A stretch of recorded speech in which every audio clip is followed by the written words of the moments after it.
দক্ষিণ অঞ্চলের মানুষ লঞ্চে ভ্রমণ করতে সবচেয়ে বেশি পছন্দ করে থাকেন।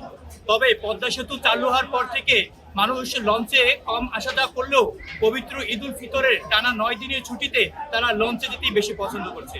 দর্শক, আমি এখন রয়েছি পটুয়াখালী লঞ্চ ঘাটে। এখানে আপনারা দেখতে পাচ্ছেন আজকে পটুয়াখালীতে প্রায় 5টি লঞ্চ রয়েছে এবং এই লঞ্চে করে প্রতিদিন প্রায় হাজার হাজার মানুষ তাদের কর্মস্থলে ফিরে যাচ্ছে। আগামীকাল বিভিন্ন বেসরকারি কোম্পানি এবং গার্মেন্টসগুলো খুলে যাওয়ায় আজকে লঞ্চ ঘাটের যাত্রী চাপ রয়েছে ব্যাপক।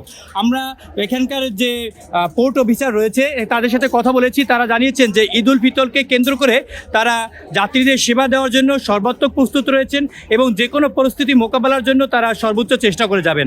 আমরা এখানে দেখেছি পটুয়াখালী লঞ্চ ঘাটে স্কাউট রোভারের টিম রয়েছে এবং আইন শৃঙ্খলা বাহিনীর উপস্থিতি রয়েছে এবং বারবার মাইকিং করা হচ্ছে যাত্রীদের বিভিন্ন বিষয়ে সচেতন করার জন্য।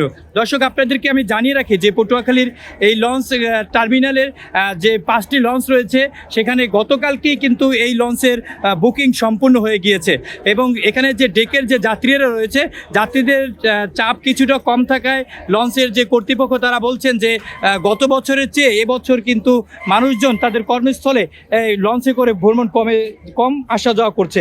আমরা এখন এখানের যে লঞ্চ কর্তৃপক্ষ যারা লঞ্চে রয়েছে তাদের সাথে একটু কথা বলার চেষ্টা করব যে এখানের যে দূর দূরান্ত থেকে মানুষ আসছে লঞ্চের কেবিন বুকিং দেওয়ার ব্যাপারে তাদের সার্বিক কী পরিস্থিতি রয়েছে।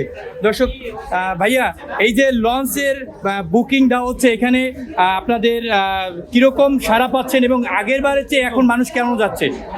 মোটামুটি আছে মানুষ, আগামী কালকেরও কিছু হবে, তারপরে মানুষের চাপ কমে যাবে।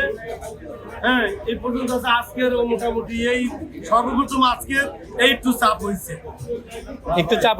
আচ্ছা, কেবিনের দাম কিরকম একটু যদি বলতেন?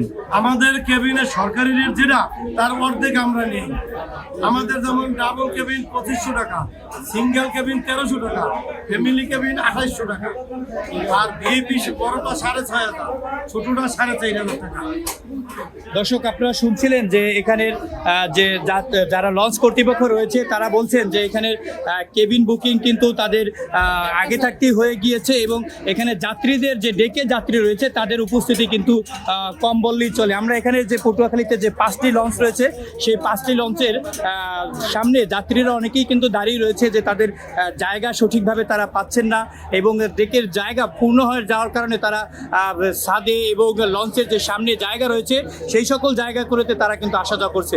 তবে এখানে কিন্তু ব্যাপক অভিযোগ রয়েছে, এই লঞ্চের যে স্টাফটা থাকে তাদের কিন্তু নামে ব্যাপক অভিযোগ রয়েছে যে তারা এখানে সিট বিক্রি করে থাকেন, আগে থাকতে চাদর বিছিয়ে রাখেন এবং পরে যাত্রীরা যখন আসে তখন তারা কিন্তু এই জায়গাগুলো তারা কিন্তু বেশি দামে বিক্রি করে থাকে।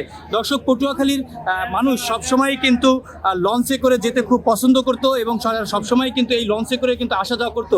তবে পদ্মা সেতু চালু হওয়ার পর থেকে কিন্তু মানুষ এখন বেশি গাড়িতে যানবাহনে করে চলাফেরা করে, এই লঞ্চের কদর কিছুটা কমলেও তবে ঈদ উল ফিতরের ঈদের ছুটিতে এখানে কিন্তু মানুষজন তারা আসা যাওয়া করছে লঞ্চে করে। আমরা যদি একজনের সাথে কথা বলি, আপনি কবে আসছেন পটুয়াখালীতে এবং সার্বিক পরিস্থিতি কি? লাস্ট 3 বছর পরে আসলাম এই যে লঞ্চে, তো লঞ্চ যাত্রা আমার কাছে খুব ভালো মনে হইতেছে। এখন খুব একটা কমফোর্টেবল ফিল করতেছি লঞ্চ যাত্রায়, সেজন্য এই 3 বছর পরে প্রথমে যে লঞ্চ যাত্রাতে যাওয়া, ঢাকাতে যাওয়া ছুটি শেষে ইনশাল্লাহ আমরা রবিবার থেকে যাই ডিউটি করবো, সেজন্য আমরা একদিন আগেই মানে ঢাকার উদ্দেশ্যে রওনা দিচ্ছি। একদিন ঢাকা যাই আমরা রেস্ট করব, তারপরে আমরা কার্যক্রম শুরু করবো ইনশাল্লাহ। জি, অসংখ্য ধন্যবাদ। দর্শক, আপনারা শুনছিলেন যে আসলে দক্ষিণ অঞ্চলের মানুষ তারা কিন্তু লঞ্চে ভ্রমণ করতেই সবচেয়ে বেশি পছন্দ করেন এবং তারা কিন্তু এই ঈদ উল ফিতরের ছুটিতে তারা কিন্তু এই লঞ্চে করেই আসা যাওয়া করছেন। আমাদের এখানের যে আইন শৃঙ্খলা বাহিনী যারা রয়েছে তারা জানিয়েছেন যে কোনো অপ্রীতিকর পরিস্থিতি মোকাবেলার জন্য তারা কিন্তু প্রস্তুত রয়েছে এবং প্রতি বছরের ন্যায় এবছরও কিন্তু এখানের মেডিকেল টিম যে প্রাথমিক চিকিৎসা কেন্দ্র খোলা হয়েছে, যেখানে রোভার স্কাউটের টিম তারা কিন্তু এখানে প্রস্তুত রয়েছে এবং বিআইডব্লিউটি এর পক্ষ থেকে এখানে যে যাত্রীদের যে কোনো হয়রানি এবং যে কোনো অভিযোগ যেন তারা তাৎক্ষণিকভাবে ব্যবস্থা নিতে পারে সে বিষয়ে তারা কিন্তু সোচ্চার রয়েছে বলে আমাদেরকে জানিয়েছে। এখানের বিভিন্ন যে লঞ্চের যে যাত্রী যারা বিভিন্ন এলাকা থেকে যারা এসছে, বিশেষ করে দূর দূরান্তের যারা মানুষরা, আপনারা জানেন যে পটুয়াখালীতে এই বিশেষ করে দক্ষিণ অঞ্চলের মানুষ পদ্মা সেতু চালু হওয়ার পর থেকে তারা কিন্তু গাড়িতে করে চলাফেরা করতেই স্বাচ্ছন্দ্য বোধ করছে। তবে পরিবার সহ যখন তারা ঢাকাগামী হচ্ছে বা যখন বেশি ছুটিতে যখন পটুয়াখালীতে আসে তখন তারা কিন্তু ফিরে যাচ্ছে এই লঞ্চে করে, কারণ তাদের লঞ্চ জার্নিটা সবচেয়ে প্রিয় এবং খুবই আনন্দের হয়ে থাকে। সময় বেশি লাগলেও তাদের কাছে এই লঞ্চ ভ্রমণ সবচেয়ে প্রিয়। এই ছিল আমার কাছ থেকে পটুয়াখালী থেকে সর্বশেষ সংবাদ।